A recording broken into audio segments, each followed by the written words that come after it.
I want to talk to you today about something a lot of my patients have already discovered on their own.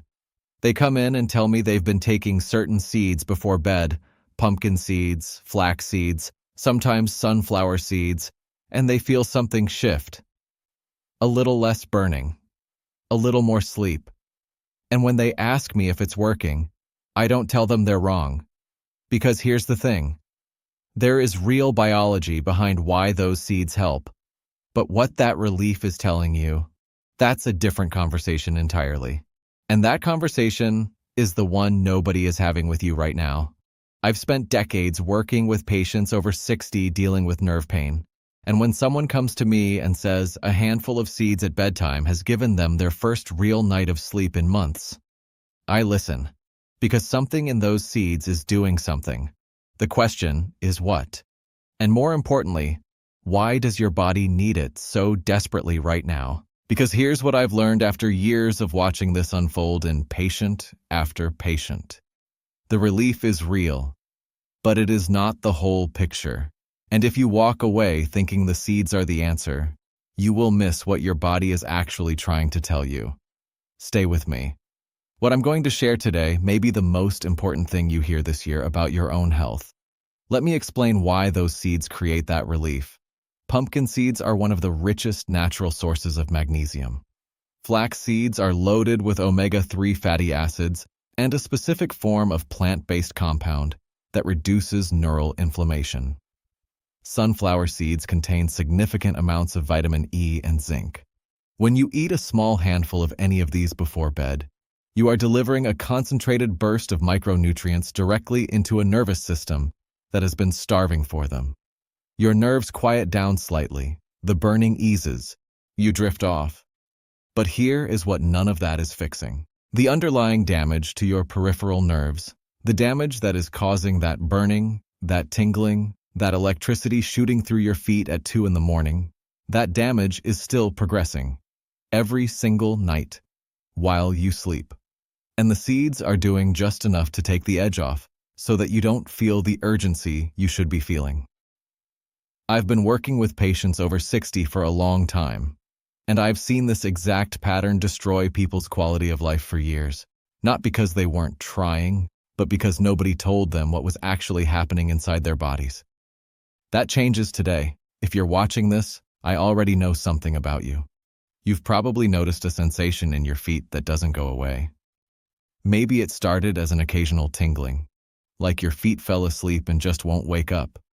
Then it became a burning, a low heat at first, then something sharper at night. Like your feet are standing on pavement in July, except you're lying in bed with the covers off because even the weight of a sheet is too much. You've learned to sleep in a certain position. You've started keeping a specific pair of socks nearby, not for warmth, but to try to muffle the sensation.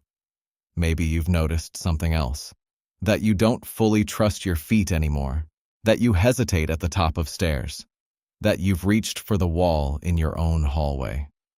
A hallway you've walked 1,000 times, because something felt off balance, uncertain, like the ground beneath you is sending incomplete information, because it is. In my years working with patients over 60, I've heard this described in so many ways. It feels like walking on pebbles, like my feet belong to someone else, like there's a layer of something between me and the floor. And what breaks my heart is that most of these people have already been to a doctor and been told, sometimes gently, sometimes not, that this is just part of getting older, that it's normal, that there isn't much to be done. That is one of the most damaging things a physician can say, because what's happening to your nerves is not inevitable, and the window to support recovery is not infinite. What I need you to understand is what happens if this continues without real intervention. I've watched this progression too many times. In the first phase, it's primarily sensory, tingling, burning, maybe some numbness in the toes. Uncomfortable, but manageable. Most people in this phase are still functional, still walking, still sleeping mostly. They compensate without realizing they're compensating. In the second phase, the numbness deepens and spreads. What started in the toes moves toward the heel. The foot becomes less reliable. Balance becomes genuinely compromised. This is when falls start happening, and I cannot stress this enough. Falls in people over 65 are one of the leading causes of catastrophic injury and death. Not falls from ladders, falls from standing height, in kitchens, in bathrooms, in the driveway. Neuropathy is one of the most significant risk factors, and yet it is rarely discussed with the urgency it deserves. In the third phase, the weakness arrives. The legs feel unreliable. Climbing stairs becomes an event. Getting up from a chair requires a moment of mental preparation. I've had patients who stopped going out entirely, not because they wanted to, but because the fear of falling in public was too great, the embarrassment, the dependence on others. And then there is what I've seen in the fourth phase. Patients who waited too long, who took the pills that masked the symptoms and thought they were addressing the problem. I've seen patients come back after 3 or 4 years on gabapentin and tell me the pain is worse than when they started. And they're not wrong, because those medications were never designed to heal nerve tissue. They were designed to quiet the signal. And while the signal was being quieted, the actual degeneration continued. I beg you to pay attention to what I'm about to tell you, because this is serious. If what I'm sharing today is new to you, and I suspect it is, make sure you subscribe to this channel. I release critical health information for people over 60 every week. Information your doctor may not have time to share in a routine appointment. Hit the subscribe button below. It costs nothing, and it could be one of the most important health decisions you make today. Now, let me tell you what is actually happening inside your body. Think of your peripheral nerves as electrical cables. Every cable that carries power in your home has a copper wire in the center and a thick rubber coating on the outside. That rubber coating is not decoration.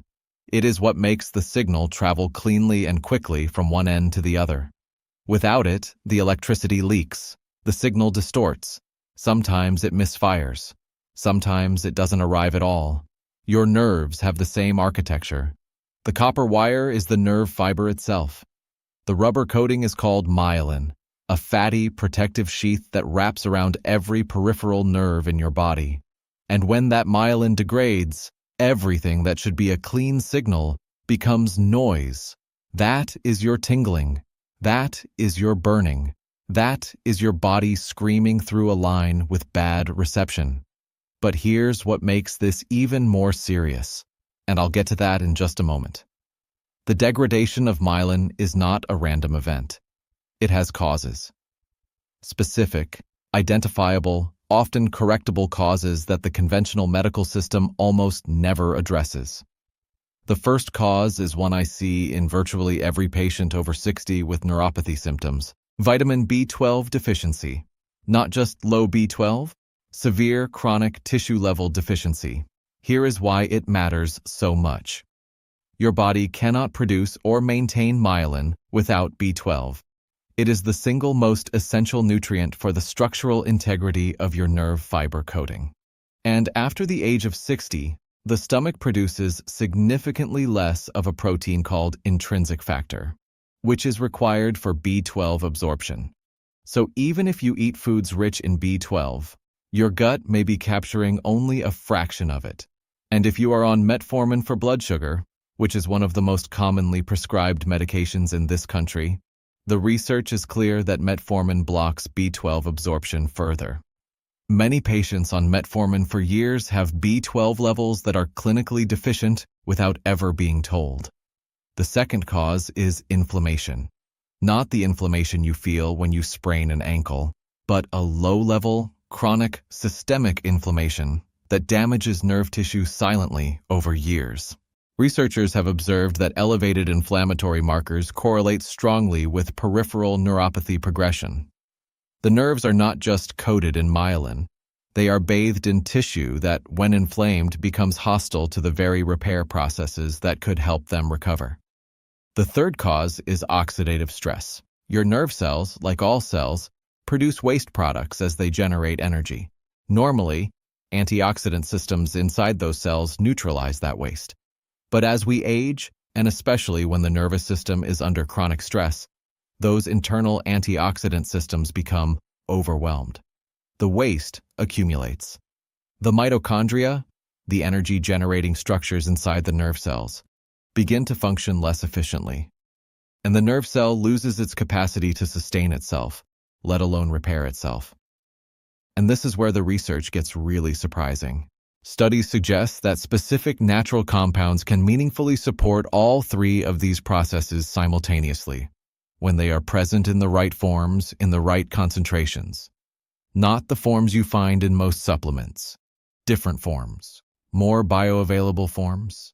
Forms that actually cross into nerve tissue rather than passing through the system without impact. Remember what I said earlier about the seeds helping? Here is why. Pumpkin seeds contain a meaningful amount of magnesium, and magnesium plays a direct role in regulating the nerve channels that control how signals fire. But the amount in a handful of seeds is not therapeutic. It is a gesture in the right direction, a whisper when your nerves need a clear voice.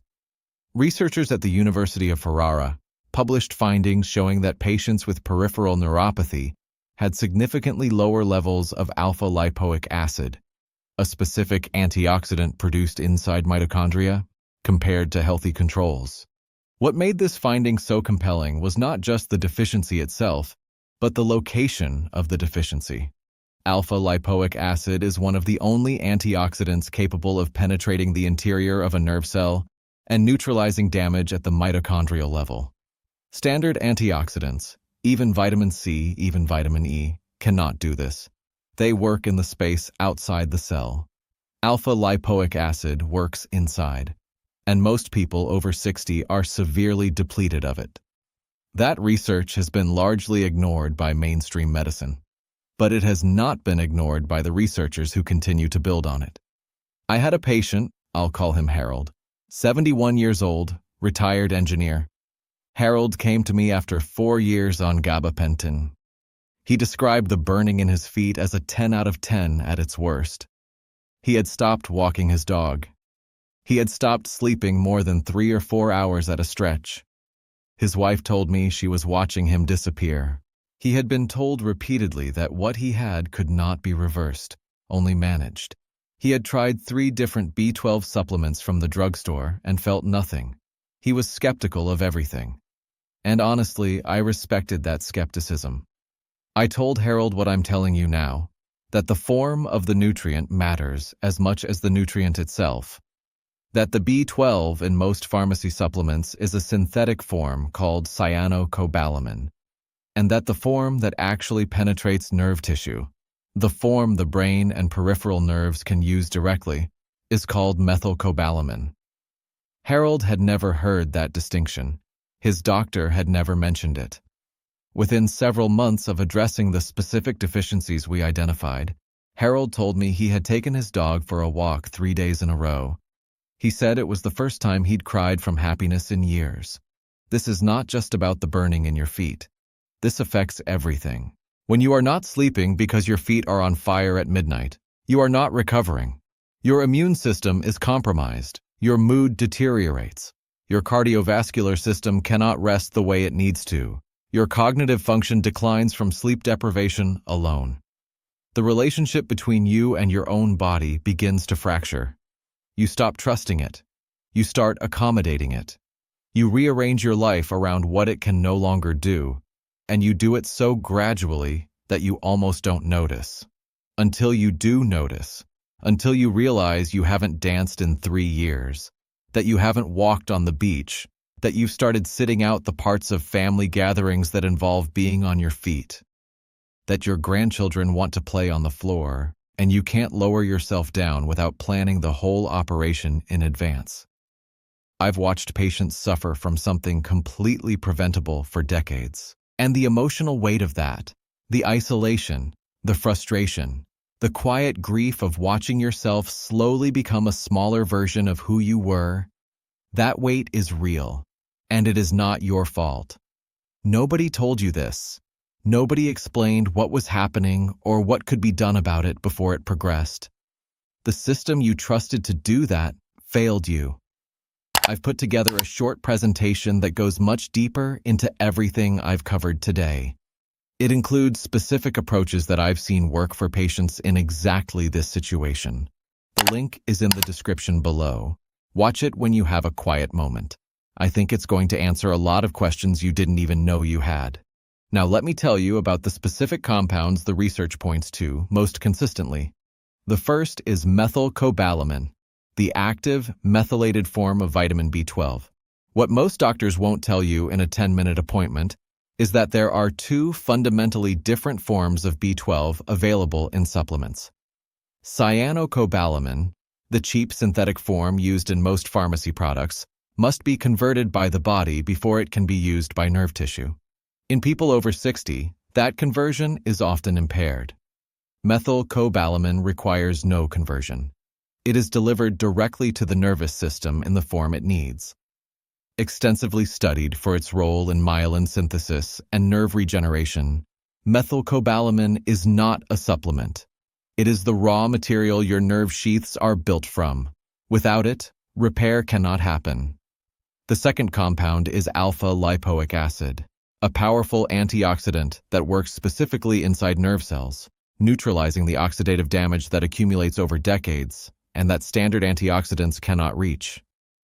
One of the most researched natural compounds for peripheral nerve support, alpha-lipoic acid, crosses the blood-brain barrier and enters the mitochondria of nerve cells directly.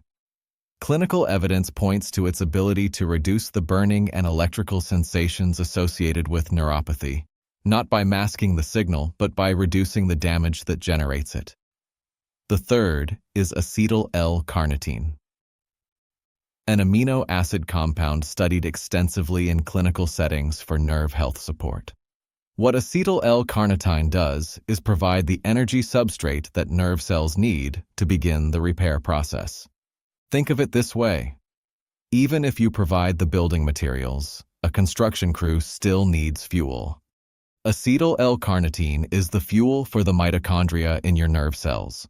Without it, even when the other deficiencies are addressed, the cells may lack the metabolic energy to actually rebuild. What the research increasingly suggests is that the peripheral nervous system has a remarkable capacity to begin recovering when given the specific nutritional support it has been lacking, not masking, supporting. There is a difference, and that difference is everything. So why hasn't your doctor told you this? I want to be honest with you because you deserve honesty. This is not a conspiracy. It is a system problem. Medical training in the United States spends very little time on nutritional biochemistry. A physician graduating today has received, on average, fewer than 20 hours of nutrition education across 4 years of medical school. They are trained to diagnose and to prescribe. They are not trained to look at a deficiency in methylcobalamin absorption as the root cause of a neurological symptom. And the pharmaceutical industry, which funds much of the continuing education that doctors receive after training, has no financial incentive to promote solutions that cannot be patented. The result is that millions of people over 60 are suffering unnecessarily, taking medications that suppress their symptoms while the underlying problem progresses, growing more dependent, more isolated, more afraid. And the next time you reach for those seeds before bed and feel that gentle easing of the burning, that slight quiet in your feet, I want you to remember what I shared today, because now you understand what those seeds are actually touching. A mineral deficiency, an inflammatory burden, a nervous system that is trying to heal itself with insufficient materials. The seeds are a signal, not a solution. Your body is telling you what it needs, and now you know what that actually is, and what is actually possible. You are not powerless here. Your body has a remarkable capacity to respond when given the right support. And now you know something that most people your age will never learn. If today's video opened your eyes to something important, share it with someone you care about. Because there are millions of people over 60 dealing with this silently. and they don't have to. The short presentation in the description goes even deeper. I highly recommend watching it when you have a quiet moment. Subscribe for more critical health information every week, and leave a comment below. What was the most surprising thing you learned today? I read every single one.